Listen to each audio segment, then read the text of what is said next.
all, you're looking at another episode of Seeing Sentai, and we are on our final episode, talking about Himitsu Sentai Goranger, episodes 78 to 84. Man, I'm so thrilled. This is the final few episodes of the series. This includes the series finale. There's a lot of really interesting things to talk about. Although, really, when we're talking about the finale, it really kind of just comes to a screeching halt. That seems to kind of have been just kind of the way things were done in the 70s. I noticed that that was really super similar when I had completed my full run viewing of Japanese Spider-Man, also made by Toei, and that series also just kind of came to a screeching halt, much like this series. But before we talk about the finale, let's talk about the other episodes that preceded it. Really, you've got enemies that kind of look like the names they've been given, as always, and that includes Mammoth Mask, and Tiger Mask, and Skate Mask, and Iron Tiger Mask, and Kettle Mask, and Yo-Yo Mask, and then your final dude actually is just the Black Cross Fuhrer himself, going into an all-scale assault of Tokyo. But again, let's get to the other dudes first. Some of the other dudes are kind of not really too worth mentioning. The episode with Skate Mask is kind of interesting though, because they actually use the location of Fuji-Q Highland, and I can honestly say that is a theme park I have personally visited myself on 2 separate occasions. And while the theme park looks significantly different from what it does in the episode featuring Skate Mask, one thing remains the same, and it's that ice skating rink, which is really primarily where the final battle takes place in the Go Rangers on Ice! Is really the sentiment of the episode, where they're basically using their Go Ranger Hurricane End Ball more like a hockey puck than like a football, which is really kind of bizarre. Also, that episode, something not so cool happened, where all the characters are about to take this tablet, which is going to kill them, but Kaijo's like, no! Don't take it! Here, watch this! And he takes it, and in reality it's an Alka-Seltzer tablet, but he drops it into this water tank full of goldfish, and the Alka-Seltzer actually goes off, and it instantly kills the goldfish. Like, actually kills real goldfish there on screen, and I'm not so sure I'm so cool with that. That made me kind of uneasy, and that means that they can't use the no animals were harmed in the making of this series clause.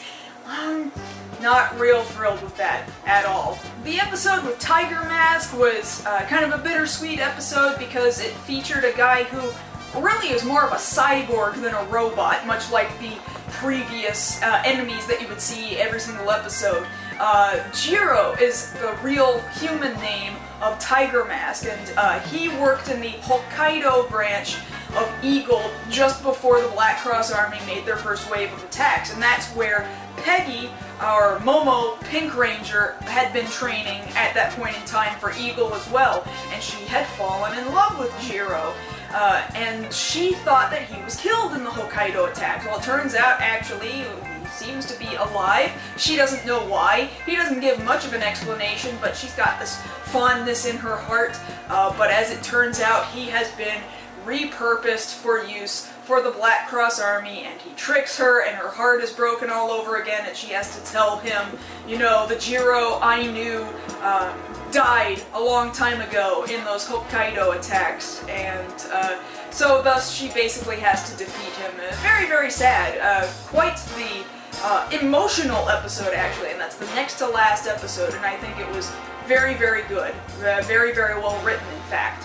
The other episodes, they're really not too significant to talk about. I mean, they're fun to watch, absolutely, just like all the episodes have really been kind of fun to watch, but they're much like every single other episode before it. You know, name of monster with really stupid face, gets blown up by some sort of Go Ranger Hurricane, whatever. Let's talk about episode 84, the grand finale of Himitsu Sentai Goranger. So here's where I kind of think that they were building something up this whole time. And when I say building something up, I mean, like, maybe they had plans for it all the way in the beginning. Maybe they had set it up all the way from episode 1, but they never touched it again all the way up for the next 83 episodes. And here at episode 84, we come to find out that there is one great weakness to the Black Cross Führer, and that's that he's really weak to certain astrological signs. Like, for some reason, if Scorpio moves into where Cassiopeia is, and Cassiopeia, mind you, is 5 stars,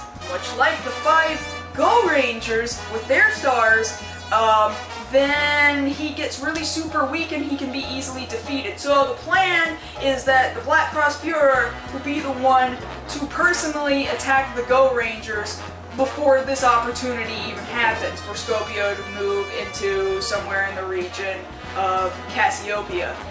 So he's gone, and he's attacking the Gorangers seemingly out of nowhere. They're just out there on their motorcycles for like no good reason, and then he's like, ha! And he attacks, and it looks kind of stupid. He's not doing any like real attacks. He's kind of deflecting a lot of them, but eventually he does do an attack where like some kind of rope comes out of his body, and it twines itself around each of the Gorangers' necks, and he's sending these big shocking energy beams out to him, and he's just about got him whooped, but he hasn't beaten the movement of these constellations. And then suddenly he's weakened, and his whole body gets sucked up into the Black Cross, and it looks really, really silly. And the soldiers have to come in and like put his head in a box and then take him away and retreat with him, which only leaves Golden Mask, you know, the one longest running general in the Black Cross Army, to kind of try to defeat the Gorangers. Well, he loses very quickly, and there's this nice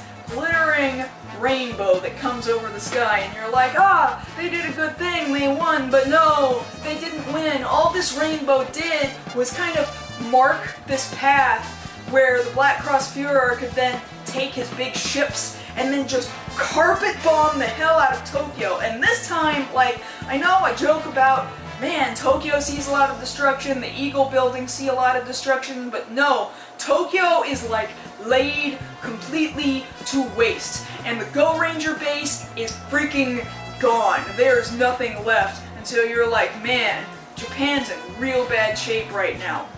But you've actually also just learned that the pronunciation for the constellation of Cassiopeia is more like Cassiopeia. So that actually refers to the starting syllables of...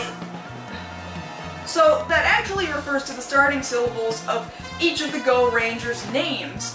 Therefore, each of the Gorangers corresponds with one of the 5 stars in the Cassiopeia constellation. Oh, that took a really long time to explain. 83, 84 episodes to do it, but hey, that's really cool. Maybe that's why it's represented with stars. I don't know. I don't know whether they planned it this whole time or not, because they never talked about it. But hey, that's cool. So now we know that the Gorangers are really probably the only people who are going to be able to stop the Black Cross Führer. But how do they do that? Well, Kaijo decides, you know what, I'm going to go talk to the Black Cross Führer myself, and he's carrying this briefcase. And he's like, alright, I want to talk to you myself. I'm going to talk about how we can end this whole thing, but here, open this briefcase. And he opens the briefcase, and it's just like a model of the Cassiopeia constellation, and the Black Cross Führer is just like, ah! And that weakens him again. Like, even looking at a picture of Cassiopeia seems to do it. It's kind of funny.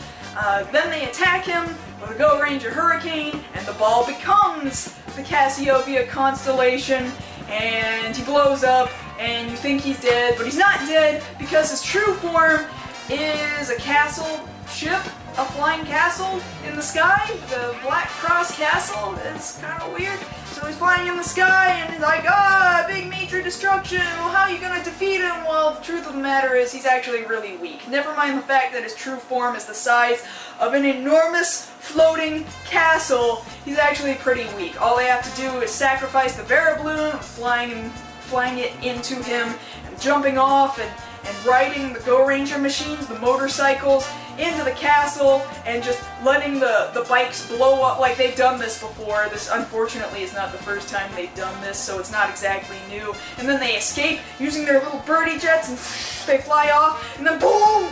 Boom! Boom! The castle explodes. And then it just kinda ends. with each of the 5 Gorangers just kind of standing there looking at the destruction, and they're saluting the Goranger commander, and there's no final speech.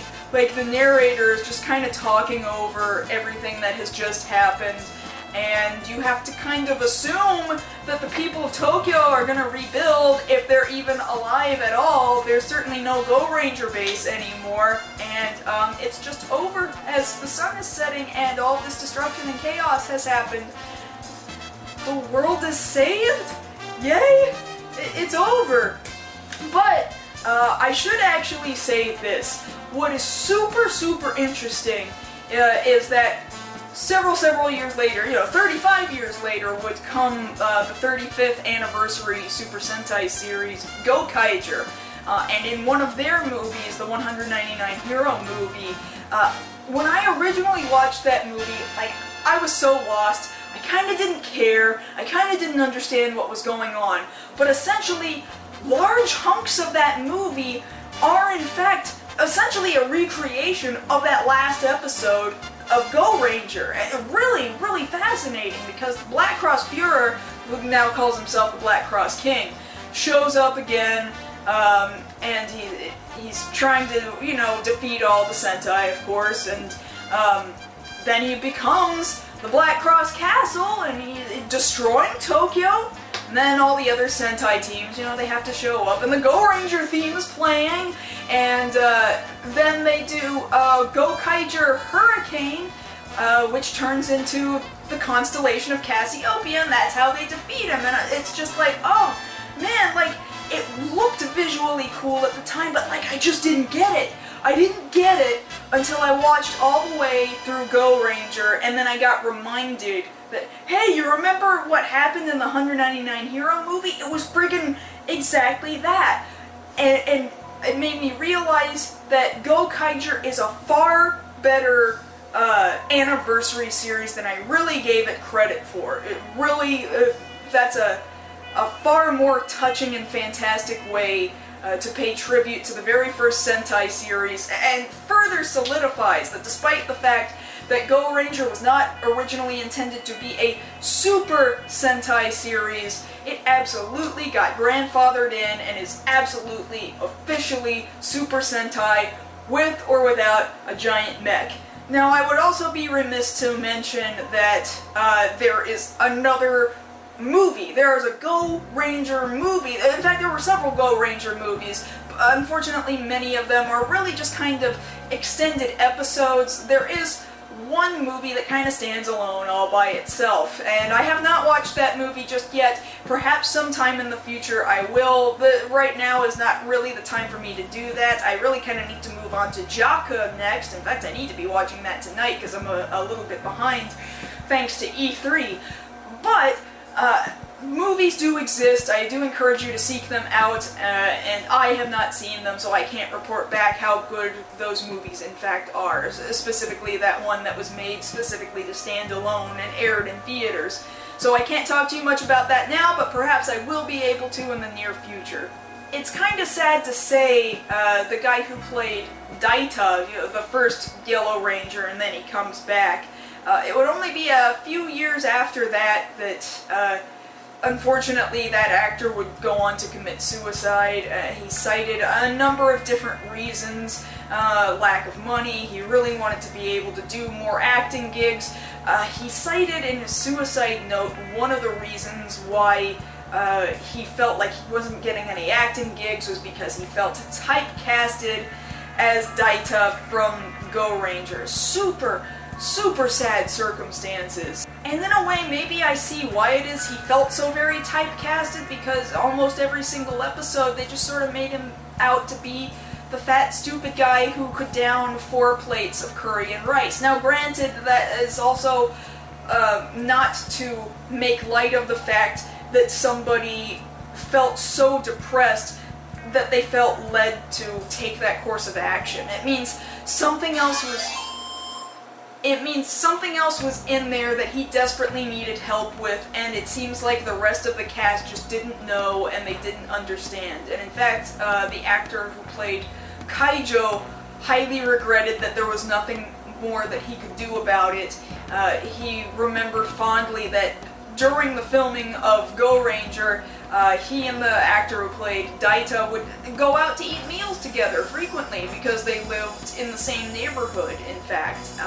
Very, very sad circumstance, but I think he is forever immortalized as the role of the Yellow Ranger, Daita, in Goranger, and I think he could have gone on to do a lot more things and be a fantastic actor. It's just a very sad set of circumstances. All of that aside, I want to thank everybody here for having followed along with me throughout a full course of Himitsu Sentai Goranger. I'm so excited to talk about JAKQ Dengekitai coming up next. As far as I understand, there's not a whole heck of a lot of subtitled episodes available, so if you are looking for subtitled episodes, I am afraid I will not be able to direct you to any.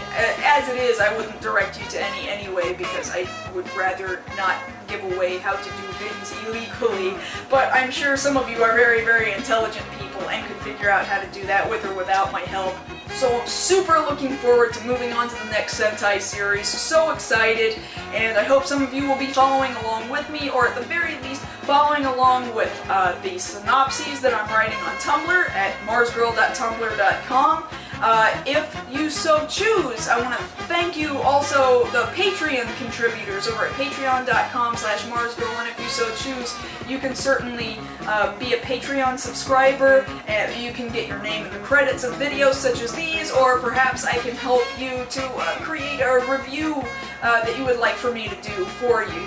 We can certainly discuss those sort of things, but check me out over at patreon.com/marsgirl, and we can get you set up. Until next week, where we start a brand new Sentai series, this has been Marsgirl, speaking on behalf of Himitsu Sentai Goranger, and we'll be seeing you next week for more Seeing Sentai.